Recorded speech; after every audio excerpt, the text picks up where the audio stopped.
Welcome to Connecting the Community podcast. I am your host, Marge Andre. I will be connecting you to people, organizations, and events that create community.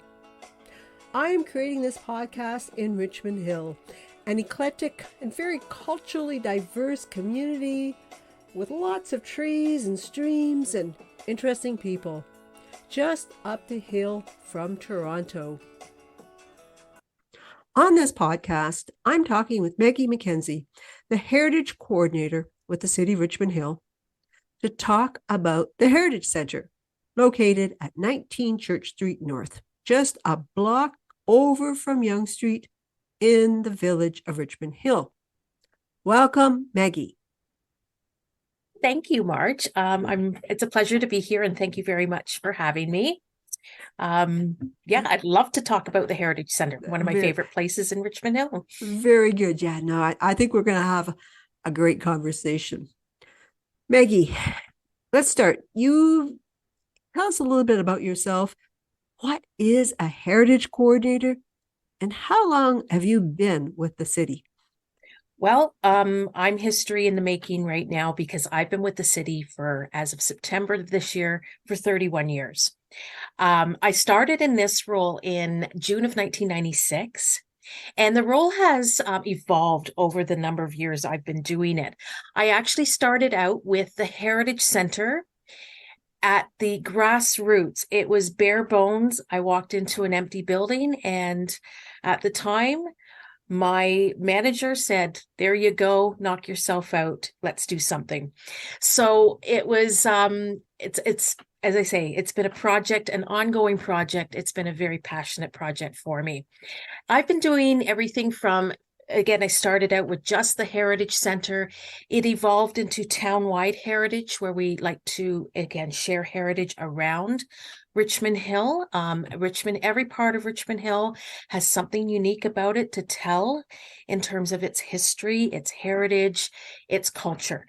And we like to be able to dabble in every part of the city. I also dabbled in with the arts at one point. And just recently, Heritage Services has taken over the David Dunlop Observatory. With the being a National Historic Site. That has been a great project. And of course, we are working on our A.J. Clark Interpretive Center, which is over at Elgin West, and we're looking at trying to find its role within the city with our Indigenous history at this time. But today we're focusing on the Heritage Centre, and I'd love to tell you about it. Thank you for letting us know there's lots more to talk about in terms of heritage. The Heritage Centre is almost like a hub in a sense, and there's lots of branches throughout. So, okay, we'll start today talking about the Heritage Centre.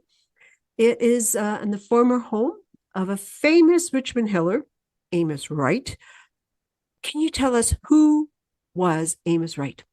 Amos Wright built the Heritage Centre at 19 Church Street North. It was 1940, and he acquired all that property all around the Heritage Centre. So all the way down Church Street and up to as far as Dunlop Street was all his property. And he had a little farm on there. He lived in the Heritage Centre with his wife, Maria, and his daughter, Elizabeth. He had a very small family, but in that home, he had a housemaid as well as a farmhand that looked after his animals. Again, 1840, everybody was still having to sustain themselves by use of their property. So they had some animals, they had their gardens. And Amos Wright, he's very important to Richmond Hill's history because he was the one that first advocated for Richmond Hill to become its own incorporated village. And when he moved into 19 Church Street North, he at the time was very active in the community.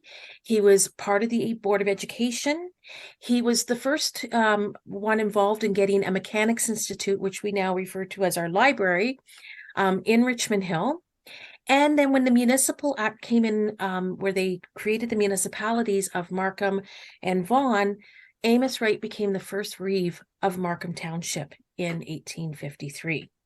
So again, it was at that time he was still trying to get Richmond Hill to become incorporated. And he always kind of hit a roadblock as he went on his way doing this.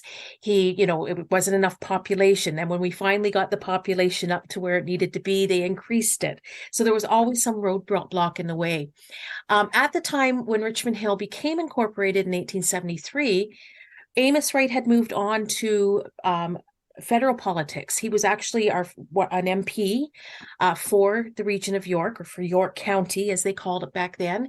And then he moved on to federal politics and actually sat in at Parliament Hill as our representative, as an MP for the York County. And in 1867, he moved on, and he gave up a seat in 1867, but he also became moved up to Fort Frances area and was very much involved with at the time he was called an Indian agent, which is a term we would not use today, but he was very much involved with Indigenous affairs up in that Northern Ontario area. Whoa, I thought I knew Amos Wright. Obviously, I didn't. I think I'm going to have to do some research, but fascinating. Well, the fun thing is about Amos Wright, we do have some lovely pictures of him and his family. We never did have been able to find a picture of Maria, but if you go to the Richmond Hill Cemetery that is located behind our Richmond Hill Presbyterian Church, you will find his headstone with him and Maria right next to him. Okay. And it's just kind of midway as you walk towards the vault. Yeah, I've seen that. They call Richmond Hill home. Yeah. Okay. Now, in your talking about Amos Wright, you've mentioned some dates, and you can easily ascertain that this year is Richmond Hill's 150th celebration. So can you tell us some interesting things about Richmond Hill beyond Amos Wright, like the radial line, the rose industry? I think Richmond Hill has a more rich history than many people think of. That's true. And you know what? Every town, every village, every city is always going to have something unique about it. What's special about Richmond Hill? Again, we have our unique heritage, and I have to go back to Amos Wright, but because we are celebrating 150th this year, I always wonder if we didn't have Amos Wright, would we be celebrating 150th this year? Because he was, as I like to call him, he was the father of incorporation for Richmond Hill. He started it, he fought for it, and then his followers, finally made it happen in 1873. But you mentioned the radio line, you mentioned the rose growing industry. We have some pretty unique areas in Richmond Hill and pretty unique or significant events in Richmond Hill or areas in Richmond Hill that we have to talk to. And one was the radio car. And one of the things we do in Heritage Services with the Heritage Center is we do a lot of presentations as well as walking tours. And one of our presentation is called Growing Up Young, and we actually do it in two parts with the 19th century and the 20th century. And we also do a number of walking tours along Yonge Street. And if you go to the Heritage Center, we have a lovely gallery that focuses on Yonge Street. Yonge Street was the core of Richmond Hill, and it still is the core of Richmond Hill. And I always, when I talk to the history of Richmond Hill, transportation played a major role in how we evolved. Starting with the pioneer or our first citizens in Richmond Hill who came here in the late 1700s to claim land grants along Yonge Street, horseback, on foot. Then we got the carriages and the buggies that attached to the horse. And then all of a sudden, the trains, we got the locomotive that was more located towards the Vaughan area. And then we got the radio car in Richmond Hill. It started out actually being pulled by a horse. It was a long vehicle, like a trolley car. And it started by bringing people from York, which was Toronto. We called Toronto back then York. And they brought people up from mainly the Hoggs Hollow area up into the Richmond Hill area. And Richmond Hill was the final stop in that at that time. Then all of a sudden, the Metropolitan Railway, who owned the radio car, created a power plant up in Bond Lake. And if you know Bond Lake, it is when you go towards Oak Ridges, it's just below King Road on your east side. That is Bond Lake. And Bond Lake was pretty happening back in the 19th century. We had the power plant that was created by or developed by the Metropolitan Railway. We also had a resort there. There was a Bond Lake Hotel and there was boating. And what was happening was the radio car eventually made it up to Oak Ridges area, and people were coming from York all the way up to Bond Lake for their summer fun. So that trolley car or that radio car would have been packed, and they needed to fuel it. So they fueled it with this electricity that they created from the Bond Lake power plant. And that power plant created enough energy that it brought the first lights to Richmond Hill into the village. So we were able to power up the Richmond Hill radio car station, which is located at the Yonge and Lawrence Street area. And then eventually it could light up. They actually used the lighting to light up the field in the town park so that they could have lighting for the evening for the fairs and the activities in town park. And then eventually they were able to sell electricity to the residents in Richmond Hill. So we were one of the first villages in the York County area with electricity.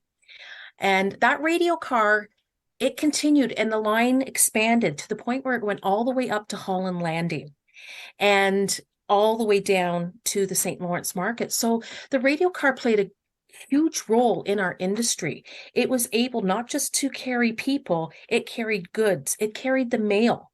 It was our main postal transportation as well, from York to Richmond Hill up to Holland Landing. It carried produce from Holland Landing dropped in Richmond Hill and all the way down to the St. Lawrence Market. So it was a very important part for the growth in Richmond Hill. Okay. And that continued on up until probably there was a little bit of financial issues. The radio car started in the late 19th century, and then early 20th century, they started to have a little bit of problem because the motor car came into play. Then eventually 1940, that's when the radio car ended. It was around 1949, we started to bring in the buses, and there was no need for this. Fun is the radio car track is still buried underneath Yonge Street today. Yeah, I've heard that. I've heard people who've seen it that underneath there when they've been doing repairs, and it's exactly. Yeah, here we're waiting for the subway. So I mean, if we want to bring it back, we can always dig up Yonge Street and bring it back. Yes, exactly. We've had it here before. Let's have it again. And you know what? It's probably one of my. If anybody asks, what's your favorite artifact in the collection? And I do have many, but that's one of the significant pieces in our collection. And we actually have it on display right now at the Heritage Center. Ooh, it's a piece of the radio car track. Right. Okay. You're going to have to talk about the rose industry. It's actually part of our emblem, our heritage. It's an important part. There's lots of things that are referenced about roses. So yes, Richmond Hills. Yes, Richmond Hill's flower is the rose. And you know what? I always look back at the rose industry, and when the peak of the rose industry was going, it saved Richmond Hill during the Depression. Back in 1911, we had a gentleman named Lawrence. William Lawrence came up here to Richmond Hill. William Lawrence was a rose grower, a flower grower, but rose was predominantly his flower. And he was looking for land to be able to grow roses. And because Toronto, again, getting bigger, we always hear people wanting to get out of the city. So he found some land up near Town Park, which is where the Elgin Barrel Arena is today. But just at the end, there's a street just below or south of Elgin Barrel Arena called Roseview Avenue. And it was just at the end of Roseview Avenue, William Lawrence set up his greenhouses. And it followed. And they always say competition is good. We don't, you don't want to shut out the competition. You want to bring them up. And what he did is he ended up bringing some of his competitors up to the same area, and they bought up a lot of land in that area, just where the Heritage Center is. Behind the Heritage Center, there's a little subdivision called Coventry Court all along there, Bedford Park all the way up there, all flooded with greenhouses. And we had three prominent greenhouse industries or greenhouse owners. William Lawrence did eventually sell out, but we had H.J. Mills, which really they were the last of the rose growers. We had Bedford Park Rose Growing Company, and what they did is Richmond Hill became the rose growing capital of Canada. And they grew roses and they sold roses all over Canada, not just Canada, to the eastern United States, as well as across the seas. And one of the biggest parts in history with these roses is Queen Elizabeth's roses were from H.J. Mills that she had for her wedding when she married Prince Philip. Pierre Trudeau, that rose that he wore on his lapel every day, a fresh rose, came from H.J. Mills. And all these roses were shipped out. And this is, again, where transportation played a huge role in how Richmond Hill was developed. Part of the reasons why William Lawrence brought his industry up to where he located it at the end of Roseview Avenue was just to the east was the railway, the CN railway track, and the station. So he was able to ship his roses via train because it was right there. So they used, and there was so many interesting, you see pictures of the railway station from back in that day with all the rose boxes packed up and ice. They would use tons of ice to be able to pack the roses and be able to ship them. And they were, again, shipped all over Canada, all over to the eastern United States. And as I say, they crossed the big pond and went over to London the idea, like being associated with roses, just seems so nice. So I think we should celebrate our roses and such. So yes, and we do. Yeah, we do. Yeah. Yeah. We have a beautiful rose garden at the Heritage Center. That's our commemorative rose garden. And our Horticultural Society has created its own rose. Yes. To celebrate that as well. And you'll see that there is roses in the official seal for Richmond Hill, the corporate logo. We have roses on that corporate logo, along with the Duke of Richmond's coat of arms, the lion. Okay. It's part of our history. So, so the rose growing industry, and as I say, during the Depression, and it's when I started in this role back in the mid-90s, it was very interesting because during the Depression, the rose growing industry was huge. It was we were able to ship all over the place. We were the place to come to for your roses. We even beat out Brampton. Brampton is known as the flower capital. But they also did more variety than just roses. Now, that's not to say our greenhouses did not do only roses. They were known for chrysanthemums, as well as carnations. And even some of the employees, they grew their own lemon trees in the greenhouses because it was, they dabbled in everything, but roses were the predominant product. Okay, let's come back to Heritage Center. Okay, so that's what we want to talk about, and there's lots of reasons to see these, learn more about the radio line and the rose industry. But can you describe what's at the Heritage Center? It's jam packed with the space. Yeah. So can you talk about that place? It's the biggest little museum that could. I like that. I mean, you see this small house on Church Street and you think, wow, it can't be much in there, but you walk in there and as you say, it's jam packed. We try to take advantage of every little inch and corner that we can. We were fortunate during COVID. If there was any time to be closed down, we made use of that closure and we did a huge renovation and we opened it up a little bit, again, still respecting the integrity of the heritage features of the home, but to make it more accessible for people to be able to come in, whether they are on foot or if they're on wheels, they can get around. But we did some amazing exhibit work during the time we had to shut down for the pandemic. When you walk in to the left, you have the room. As I mentioned, there's a young street room, and you see is a little kind of my interpretation of what a radio car would have looked like. And so we discussed transportation. We talked to the industry along Yonge Street. We talked to, not just the industry, but the farm industry, because Richmond Hill was a farming community. We all had to be a farming community back in the 19th century. We talked to the spring fair and the small mom and pop shops that were along Yonge Street. Yonge Street, of course, evolved with transportation, but what was unique about Richmond Hill is it was the stopping ground. So when you were a farmer up in Holland Landing, bringing your goods down to the town of York or Toronto, Richmond Hill was kind of that halfway stop. So you got from Holland Landing to Richmond Hill and it was time to pack it in for the night. And we had a lot of hotels and taverns along Yonge Street to accommodate that. And then they get up the next morning and finish on, and then they come reverse it on the way back and stop again. So that we really focus on that whole industry. And then you move into the community room. And the community room, we talk about people's lives. They went to school, they went to church, what they did, the toys that children played with, the household items. And one of the unique features in the community room is that we want to change over. We have currently right now, we focus on 2 community members. So it's called the People in the Neighborhood. And we're going to be changing that over every so often. But right now we're focusing on Dr. McConaughey and Dr. Hogg. And they are women. So Dr. McConaughey was the first lady medical doctor in Richmond Hill. She was married to Dr. Dr. Lillian Langstaff. She was a McConaughey, and she was married to Dr. Ralph Langstaff, and she was our first lady doctor. And then so we focus on her and what she gave back to the community, not just being a doctor, but she was very much involved in starting Girl Guides and being involved in the community and supporting the community and the children of the community. Then we have Dr. Hogg, who came along a little later with her husband, Dr. Frank Hogg, who was the director of the David Dunlop Observatory.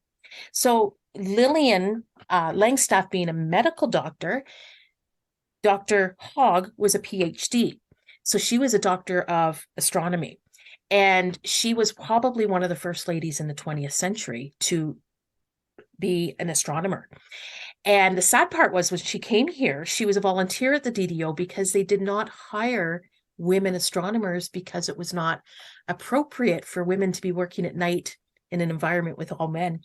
So she was, but what she did at the DDO, the research she did is going to live forever. She photographed over 2,000 stars. She wrote books, and she wrote a column in the Toronto Star for over 30 years called With the Stars, and it was written in layman's terms, which is very special because the average person, even myself, I'm not an astronomer. I need it to be explained to me pretty clearly, and that's what she did. So she was, and the thing with Frank and Helen Hogg lived in the village. Because at the time when they were at the observatory, it was traditional for the observatory directors to live at Elmsley, which was the original farmhouse on the property. But Dr. Chant, who was the original director, was staying in that home. So they lived on Richmond Street. So they were part of the community. Their kids went to school here. They went to church here. And their home still stands on Richmond Street today. Very interesting. Yeah. So we love our community gallery. And then our final gallery is what we call the Richmond Hill History Gallery. And it's the timelines. And one of the things that we have to note is that we start right from the very beginning. We tend to focus history a lot, and it is history, from our early European settlement, which is how Richmond Hill started. But prior to that, we have our prehistory or our Indigenous history. And we start there. We start with our Indigenous history, which goes back thousands of years. Lake Wilcox being one of our prominent sites where we discovered a paleo settlement. Richmond Hill is very known for its Huron-Wendat history. A lot of settlements have been discovered. We have a number of excavations that have occurred in Richmond Hill, and we have a number of artifacts in our collection that we can research and study and learn about that history. So we start with the Indigenous, and then we just kind of move around the room right up until the 21st century when we became a city. So we highlight everything. Yeah. And this is our 150th year. We're celebrating. And I think everyone in Richmond Hill should venture over to the Heritage Center this year. Yes. Can you tell us, when is it open? When can people venture over? You can come. And that's what I'm very pleased to tell anybody who comes. It's a very economical visit because you do not have to pay to get into the Heritage Center. Yes.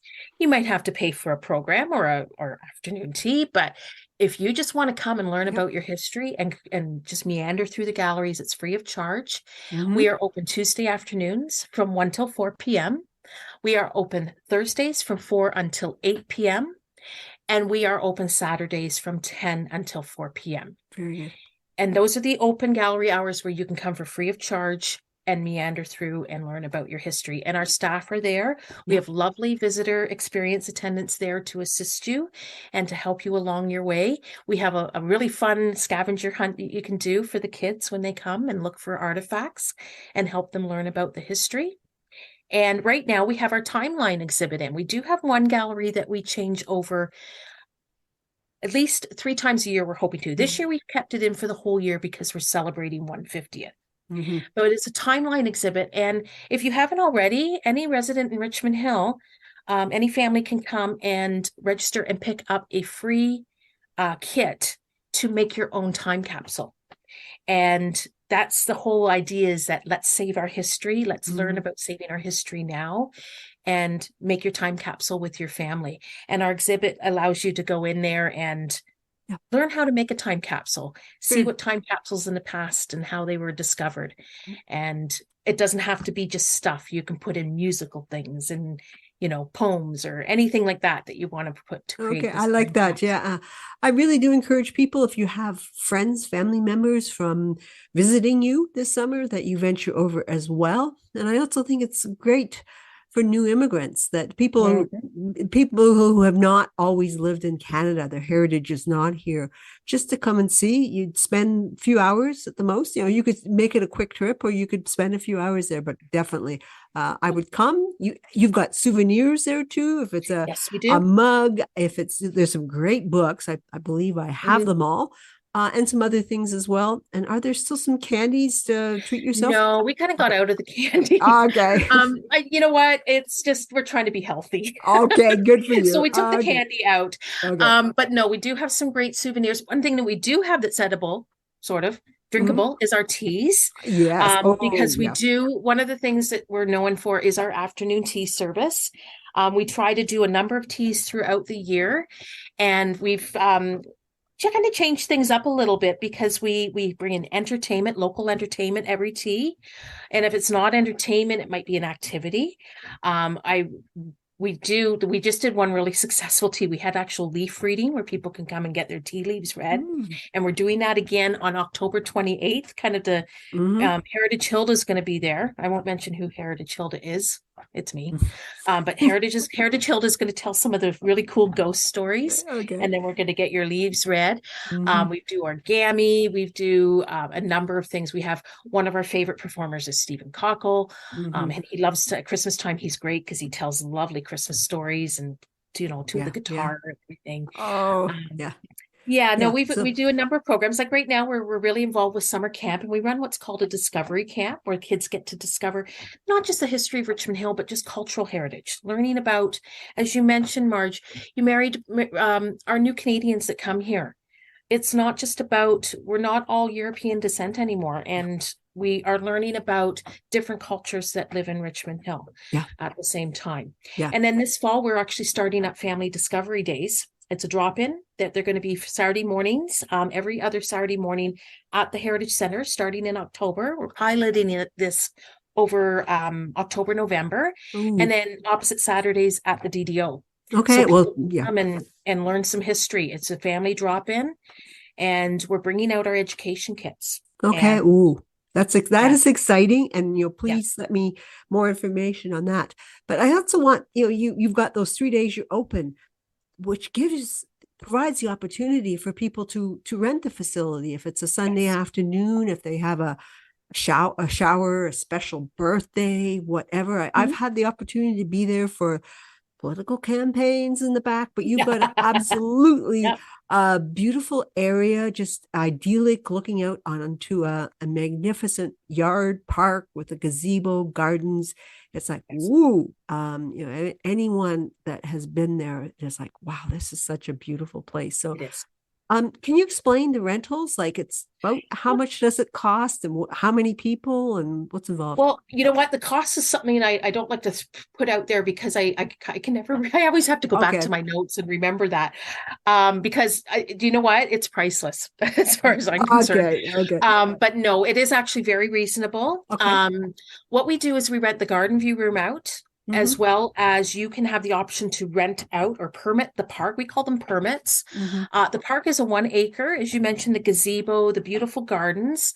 And what's unique about Amos Wright Park is we don't have playground equipment there. So it's not like a park, a destination park for families with their kids, although we do have lots of kids that come in and run around. We have, as I mentioned, the rose garden is there. We have a beautiful herb garden. It's like a traditional herb garden that's divided into the 4 quadrants. This has actually been maintained by our horticultural society. That was their contribution to this park. We just renovated the gazebo. It's a brand new gazebo. And as I say, there's lots of room to throw picnic blankets out. We have the picnic tables there. And you're right, we've catered to a lot of political groups that have come in. A lot of our MP likes to have his annual picnic there. The garden view room, although it's small, it's intimate. And you mentioned showers, and we have actually a unique package because we run afternoon teas.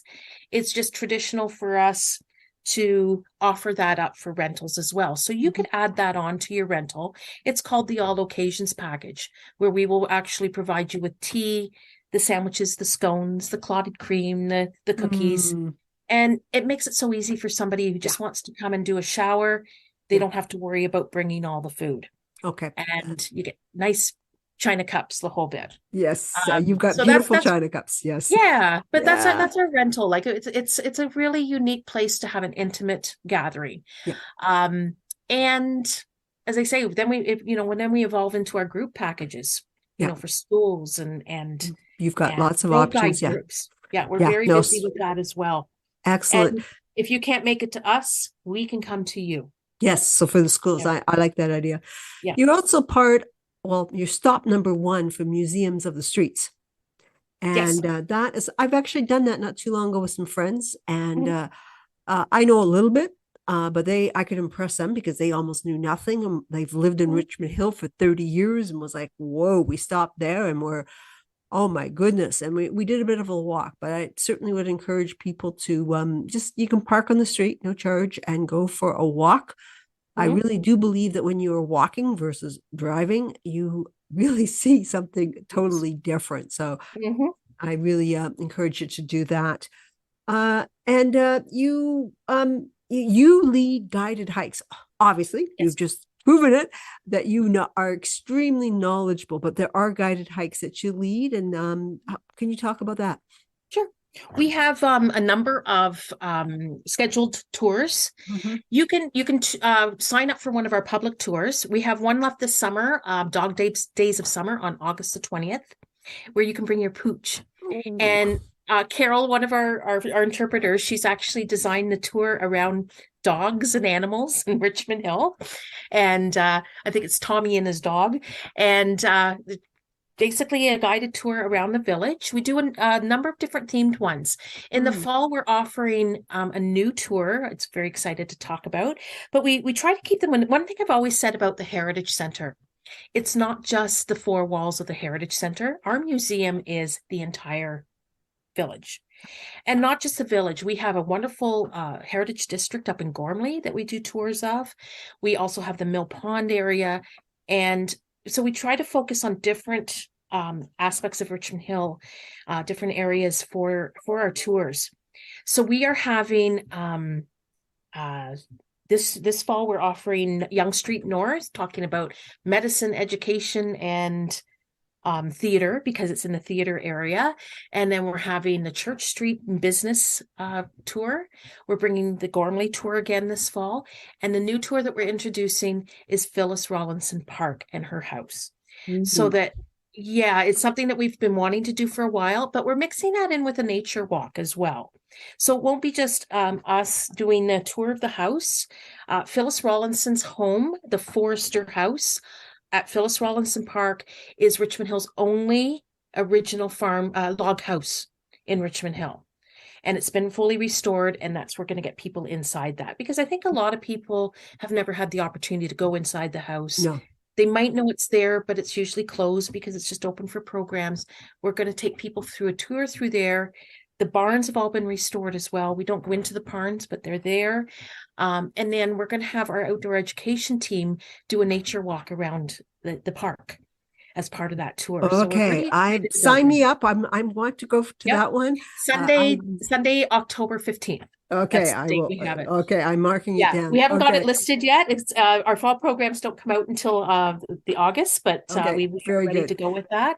So Okay, we're really excited about offering yeah. that as Oh, well. The wow. other, we also have some other unique heritage buildings that the town owns or the Mm-hmm. city owns. I'm sorry, I'm still getting used to that. Yes, yes. We have the Eyre Homestead, and we Yeah, have the Boynton House, which we also use as an art gallery yeah, for artists that like to rent that out.